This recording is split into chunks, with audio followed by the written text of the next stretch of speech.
Hello guys, welcome back to our channel. నేనైతే సూపర్గా ఉన్నాను. మీరందరూ కూడా బాగానే ఉన్నారని నేను అనుకుంటున్నాను. సో అందరూ బాగున్నారు కదా.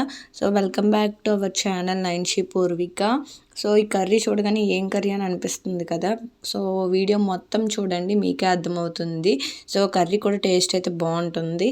సో ఫస్ట్ ఆఫ్ ఆల్ ఆ కర్రీ కోసం పోపులు, ఎండుమిరపకాయలు, కరివేపాకు, వెల్లుల్లిపాయలు అన్నీ తీసుకోవాలన్నమాట. ముందు ఒక కళాయి పెట్టుకొని అందులో కొంచెం ఆయిల్ ఫ్రై చేసుకోవడానికి.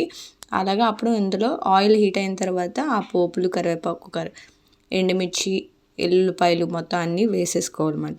అవి కొంచెం బాగా ఫ్రై అయిన తర్వాత ఇప్పుడు బెండకాయని ముందుగా ముక్కలుగా కట్ చేసుకొని ఉంచుకున్నాను. సో అవి నీట్గా క్లీన్ చేసుకొని కట్ చేసుకొని ఉంచుకోవాలి. ఆ కట్ చేసుకుని ఉన్న ముక్కల్ని సో ఇవి ఫ్రై అయిన తర్వాత అందులో వేసేసుకొని కొంచెం పసుపు, అలాగే కొంచెం ఉప్పు, టేస్ట్కి సరిపడినంత ఉప్పు వేసుకోవాలి. సో ఉప్పు ఫ్రెండ్స్, ఉప్పు ఎక్కువగా తినకూడదు, అలా అని తక్కువ కూడా తినకూడదు. మనకి మీడియం లెవెల్లో అయితే తినాలి. సో అప్పుడే మనకి హెల్త్ పరంగా ఈక్వల్గా ఉంటుంది. సో ఇప్పుడు ఈ కర్రీ కోసం ఎగ్స్ అయితే నేను తీసుకున్నాను. నేను మా క్వాంటిటీకి తగ్గ 4 ఎగ్స్ తీసుకున్నాను. సో మీరు మీ క్వాంటిటీకి తగ్గ ఎగ్స్ తీసుకోండి. ఎగ్స్ ఎక్కువగా తిన్న వాళ్ళైతే ఎక్కువగా వేసుకోండి, లేకపోతే తక్కువగా వేసుకోండి.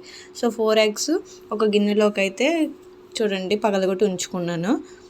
ఇప్పుడు బెండకాయ కొంచెం లైట్గా ఫ్రై అయింది కదా, అందులో కొంచెం కారం, అలాగే కొంచెం ధనియా జీరా పొడి ఉంటే కొంచెం ధనియా జీరా పొడి కూడా వేసుకోవాలన్నమాట. సో చూడండి, నేనైతే ధనియా జీరా పొడి మా ఇంట్లోనే ప్రిపేర్ చేసుకుంటాను. మ్యాక్సిమం మీరు కూడా మీ ఇంట్లో ప్రిపేర్ చేసుకోవడానికి ట్రై చేయండి. అలా అయితే టేస్ట్ ఇంకా బాగుంటుంది మనకు కూడా. సో ఇప్పుడు అవన్నీ వేసుకొని మళ్ళీ ఒకసారి కలిపేసుకోవాలి. బెండకాయకి ఎప్పుడు మూత పెట్టకూడదు. మూత పెడితే ఏమవుతుందంటే ఇంకా పేస్ట్లా అయిపోతుంది అన్నమాట. సో మూత పెట్టకుండానే ఫ్రై చేసుకోవాలి. బెండకాయ కొంచెం తెమ్మడ తగ్గి ఫ్రై అయినంత వరకు ఫ్రై చేసుకున్న తర్వాత ఇప్పుడు మనం ముందుగా పగలగొట్టుకున్న ఎగ్స్ ఉన్నాయి కదా, ఎగ్స్ అనేవి అందులో వేసేసుకోవాలి. వేసేసుకొని బాగా కలిపేసుకోవాలన్నమాట.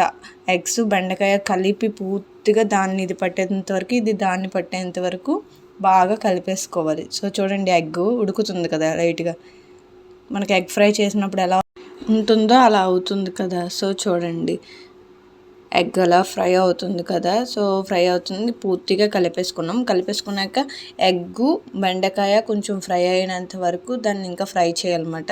సో కర్రీ అయితే రెడీ అయిపోతుంది. ఫైనల్గా ఈ వీడియో నచ్చినట్లయితే ప్లీజ్ లైక్, షేర్, అలాగే సబ్స్క్రైబ్ మై ఛానల్. మీరు కూడా ట్రై చేసి ఎలా ఉందో నాకు కమెంట్ సెక్షన్లో కమెంట్ చేయండి. Bye bye.